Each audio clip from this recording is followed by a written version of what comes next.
Dis, les amis, savez-vous comment on évite la surchauffe? Je parle pas de la planète, hein, là on est mal barre. Je parle de nous, les humains.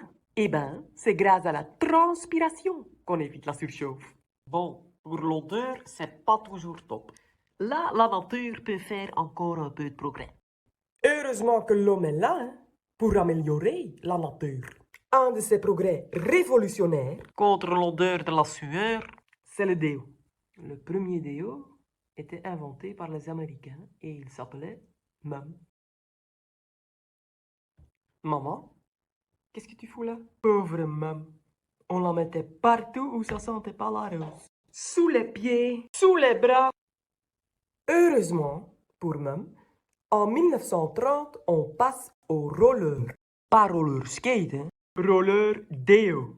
Mais comme c'était l'époque des aisselles sauvages, nos ancêtres se coinçaient les poils dedans. Heureusement, dans les années 60s, nos parents hippies étaient happy parce qu'on a découvert un gaz qui a permis de faire des sprays.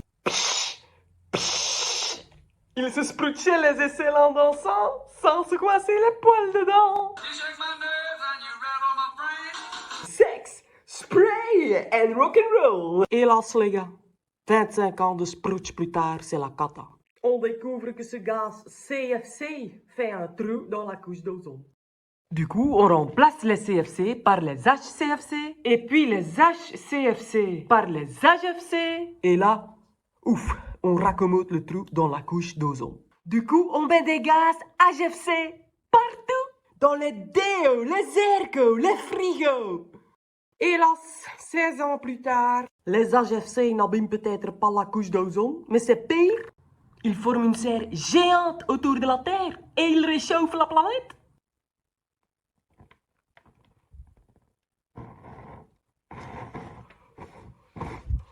Oh putain, fuck!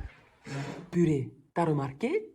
Tu veux améliorer un truc? Tu penses que tu arrives avec une bonne idée? Mais c'est une fausse bonne idée, vieux! Résultat?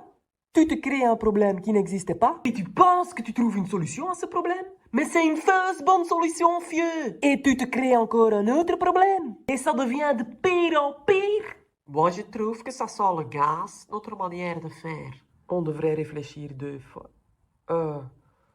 1, 2, 3, 4, 5, 6, 7 fois avant d'agir. Et surtout, avant d'en mettre partout.